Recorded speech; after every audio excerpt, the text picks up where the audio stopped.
Welcome back, everyone, to Not Your Advisor with NYU Grad. It is Tuesday, March 5th. Wow, what a difference a day makes, huh? A lot to cover today. So I am basically going to go past the 15-minute mark for premium subscribers today. Probably even for the free subscribers. But I digress. Let's jump right in. I think I'm going to title this podcast, which is number 152, by the way. Amazing. That Stung. NDX down 328 points. Could you survive a scorpion stinging your testicles? I read an article today that was just funny and sad. There was a Las Vegas tourist who survived a scorpion sting on his testicles at the hotel. Pretty gross, but you gotta have balls of steel. And that was what today felt like for a lot of investors, I would assume. So let's look at the summary of the day. For the breadth numbers, you had at the close today 496 new highs versus 178 new lows. You may be asking, how can that be? How can we still have more new highs than new lows on the NYSE? Keep in mind that you're going to have on the NYSE many names that are small cap names that trade very violently.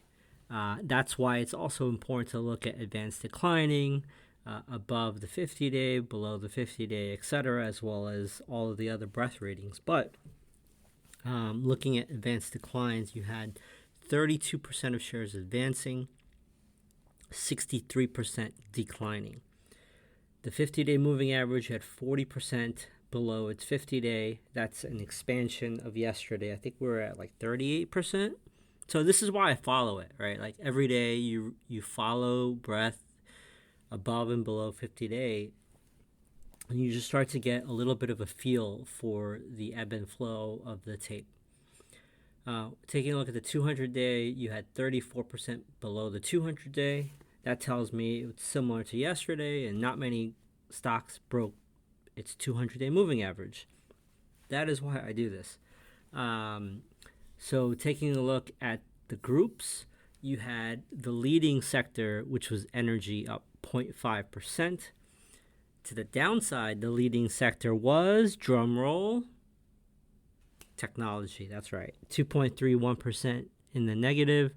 Then you had real estate down 1.12%. I'm not sure why, because yields came down today. Then you had consumer cyclical down 1%, basic materials down 0.86%, healthcare down 0.83%, which is also curious because I saw a lot of biotechs green. So let's jump right into kind of the mega cap names. So looking at the Mag 7, okay? Microsoft down 2.96%, Apple down 2.84%, Meta down 1.6%, Google down 0.3%, Amazon down 1.9%, and Tesla down 3.93%. But Nvidia closed green. They are holding up the freaking world, man. Taking a look at healthcare, you did have a little bit of a sell-off. Eli Lilly was down 1.85%. Nothing to worry about, though, if you're a long-term holder. J&J was up 0.08%. AbbVie up 1.19%. Pfizer is up 0.73%. Gilead up 1.02%. Amgen down 0.98%. And Merck down 0.98%. UNH was down 1.8% for healthcare insurance plans.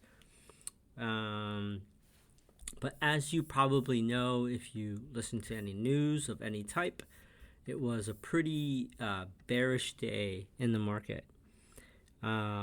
If you recall, yesterday on Monday, I noted that there was just no volume. Right, it was like the last 15 minutes of the day there was a sell-off, if you recall. Well, that sell-off on Monday at the close continued today. There was no true catalyst that I could see. But if you have to run and you don't want to stick around for a 30-minute podcast, the gist of it is that we're overbought. And today's pullback, if you bought it last few years ago during COVID or even before COVID, today was like a pimple. It's no big deal. If you bought in the last 2 weeks, it's a big deal. That's really the summary of the day. We opened up red and then we bled out to the last 15 minutes of the day. Last 30 minutes of the day, it started to bounce with half an hour to go into the close. But let's dissect this and go a little bit deeper. So prior to the last half hour, okay, the NASDAQ was down 329 points, or 2%. The NASDAQ 100 was down 383 points, or 2.1%. The Dow was down 500 points before the 100-point Dow rally. Apple looks dead money at this point. Google loses its 200-day moving average. Tesla loses its 21 exponential moving average. Bitcoin down 8.4%, or 5,700 points. We had crazy moves in natural gas. And New York Community Bank was up 16% after being down 23% yesterday. That's the quick version summary of the day. So if you have to run, see you later, or stick around. So what stuck out to me?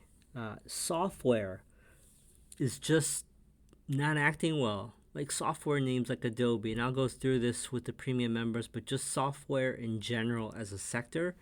If you want to take a look at an ETF that tracks all of the top software names, look at the ticker symbol IGV. So IBM, Gary, Victor, IGV. It's just breaking down. There's just no support for it. And despite the 10-year being pressured, the 10-year yield, the sell-off was pretty much all day. What was strong? You had CrowdStrike after hours on earnings up like 18+% around. This was a 4:30 p.m. Eastern. But the question is, can CrowdStrike on its strong earnings bump after hours hold up all of software and tech? I doubt it. CrowdStrike is not NVIDIA. For the free subscribers, what to watch? You have Jerome Powell tomorrow and Thursday in front of Congress testifying his heart out. That begins at 10 a.m. Eastern on Wednesday. You also have on Wednesday the ADP jobs numbers coming out at 8:15 a.m. and then initial jobless claims coming out on Thursday at 8:30 p.m. a.m. Sorry. What to watch? Mag 7. Keep watching yields. Keep watching the semiconductors. Can we bounce from here? What will Powell say in front of Congress? And you only have a few calendar days. I think it's like 6 more days left, if you don't count today, till the end of BTFP, which was designed to help save the regional banks with the collapse of Signature Bank, Silicon Valley Bank. And for those that don't know, I've covered it. If you're new to the podcast, I used to work at a SoftBank startup, and I was an executive there, and we banked with SVB. We had all of our money at SVB, and we were one of the lucky ones to move all of our money out of SVB. We actually moved it to Wells Fargo. But the problem is that majority of tech companies banked with SVB, and we were starting to see issues with our vendors that we not vendors, the companies that owe us money. They were not able to pay us because they were banking with SVB and they couldn't get their money out. I still think that the regional banks and banks in general are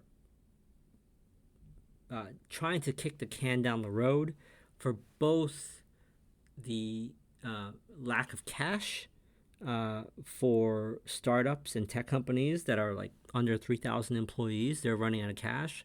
And then the CRE or commercial real estate that is entrenched in in regional banks.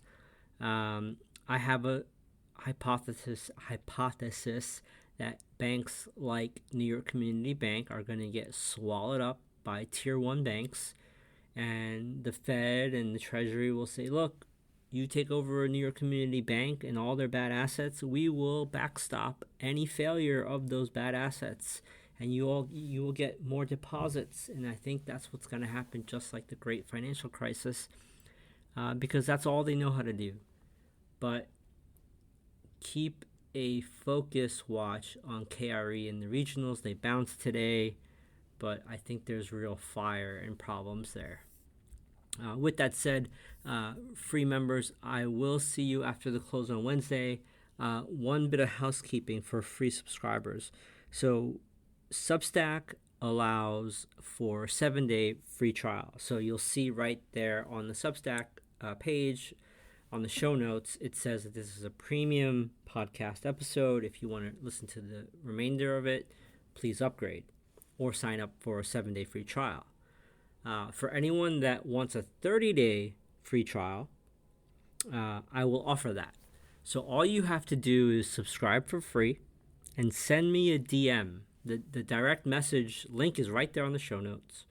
Send me a DM, but in order to DM, you have to subscribe for free. So it costs you nothing. If you subscribe for the 7-day free trial, just DM me that you want the 30-day free trial, and I'll give that to you so you can kind of check it out for 30 days. So that's a bit of housekeeping. I will see you all after the Wednesday session. Premium members, I have 40 charts to go through, so please stay on, or you can replay this back later on.